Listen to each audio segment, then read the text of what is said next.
What's up everyone, welcome back. Today we're talking about the hottest thing in fishing, the Jighead Minnow.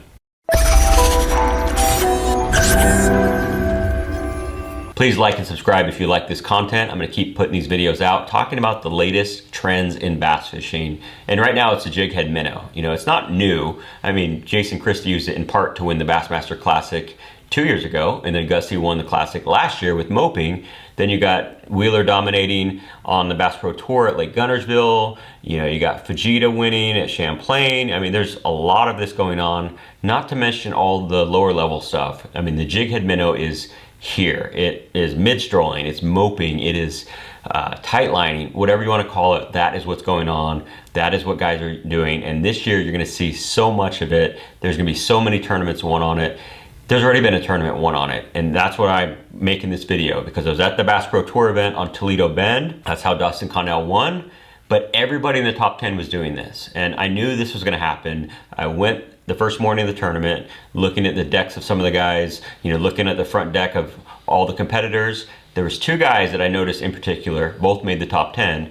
They had 5 Jighead minnows tied up. You know, the whole one side of their front deck was 5 spinning rods and 5 different minnow baits. Also, interestingly, different jig head sizes. So that's what they're doing. They're using different jig heads and baits depending on the fish. You know, you got to take into account where the fish are in the water column, you know, how far you need to cast, how quickly you need it to fall. You know, it's a lot to it. It's not just put a basic fluke on any old jig head, any size. You know, there's a science to it.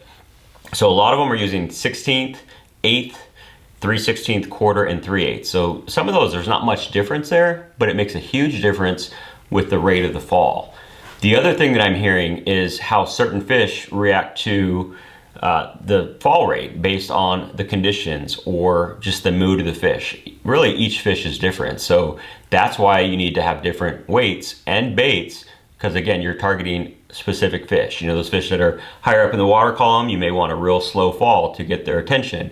You know, if they're deeper and they're moving, you want something that's going to fall quickly and get to them.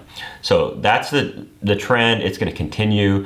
I'm going to make a prediction right now. This style of fishing is going to win by far more tournaments than anything else this whole year. And like it or not, it's the way to catch fish. I personally do it a lot. And it's not as easy as it looks, not as easy as they make it look. You know, I've had plenty of days where I'm just casting and not catching anything, or I do catch some fish and it's, you know, a crappie or a white bass or catfish or drum. And I've caught all kinds of fish doing this.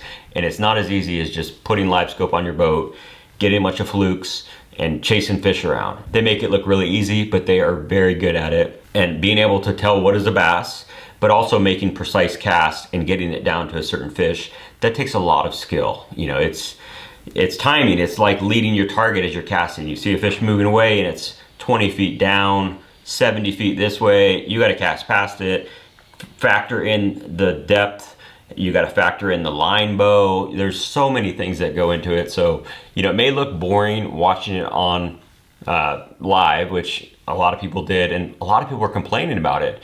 And it is not the most exciting way to watch, but doing it is really fun, and it's really a challenge. So, you know, as they're integrating more of the showing the screen of the angler, seeing what they're showing, like MLF did, like the MPFL did last year, like Bassmaster's done, that makes it more interactive. So you can actually learn a lot.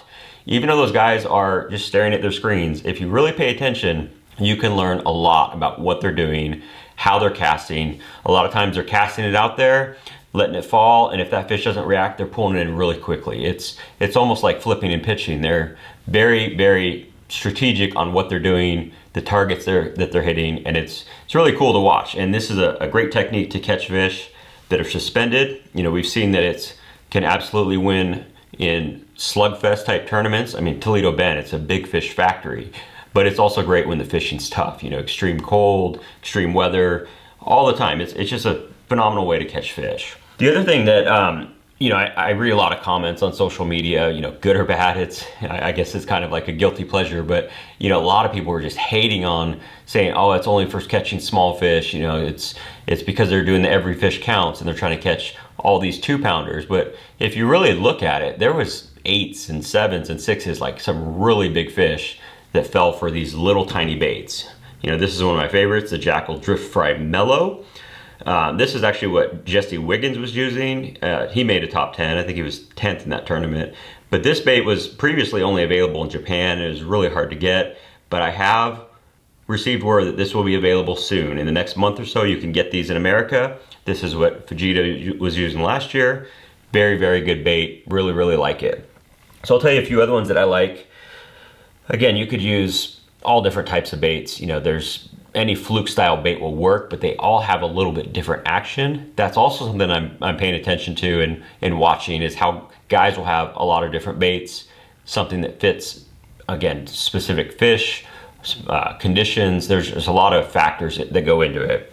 So some of the other good ones out there, you know, you got the 6th Sense Juggle Minnow. I mean, if you watch any of the Milliken stuff, he talks about this one quite a bit. The Rapala Crush City Freeloader, which is what Connell won this weekend on.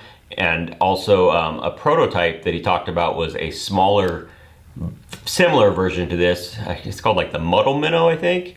So that's a new one that you should watch for, but this is the one that Wheeler won Guntersville on last May, the Bass Pro Tour event, the freeloader, before it was even out. A great way to introduce a new bait. Another one, we got the Do Live Stick, which I really personally like. And this is the Jighead. I should have done another video on this, but this is the owner range roller that allows the bait to roll even more. You know, getting that flash is another thing you can do. So this technique is really just exploding, and there is more and more baits and jig heads and just emphasis put on the tackle we use for this. So really like that one. And then one sneaky one that, you know, is really how I started with this mid-strolling technique, you know, the shake or whatever you want to call it, is just the old Z-Man scented jerk shads. This one is a really good bait for catching fish on a drop shot. I mean, I've been using this bait for 6-7 years on a drop shot. Now there's a lot of different sizes. You know, this is the 4-inch, there's a 5-inch, there's a 3.5-inch. You know, it's got that Elastec, so it's very, very durable. I mean, you're gonna bend this hook out or lose this jig head long before this bait's gonna give out. Great colors. I like that it's also buoyant, so it gives it a little bit different look. Again, it's all about showing the fish different options. You know, personally, if I'm doing this technique, I have at least 3 of these rigged up, different weights, you know, different baits, and just kind of experimenting based on the fish. Sometimes they want a certain fall, like I said earlier, or certain bait style. There's just a lot of things. It's cool because this is a new technique and there are new ways to trick a fish. It's a great way to catch fish while you're watching your forward-facing sonar, but it's not required. You know, you could, if you know the fish are in the area just from bait activity or anything else, or just a good point, cast it out there, shake it around, you know, and kind of experiment with different depths. But mid-strolling is here to stay. The Jighead Minnow is the bait of the year. Like it or not, this is the way that fishing's gonna be for a while. So that's my thoughts on it. I personally like it. Obviously, I like to do other stuff. I mean, I just fished a tournament last weekend and caught them on a chatterbait. So I love doing that too, you know, caught one pitching. So there are other ways to catch fish, but there are times when you gotta be out there throwing that Jighead Minnow.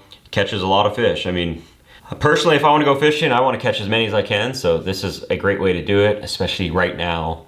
This is a kind of a new frontier. The Jighead Minnow is gonna continue to be talked about this year. So let me know in the comments. I mean, what do you think about this trend in fishing? Is there any other baits that I need to try out? You know, let me know on your thoughts on this mid-strolling style of fishing that's taking over bass fishing right now. Thanks for watching.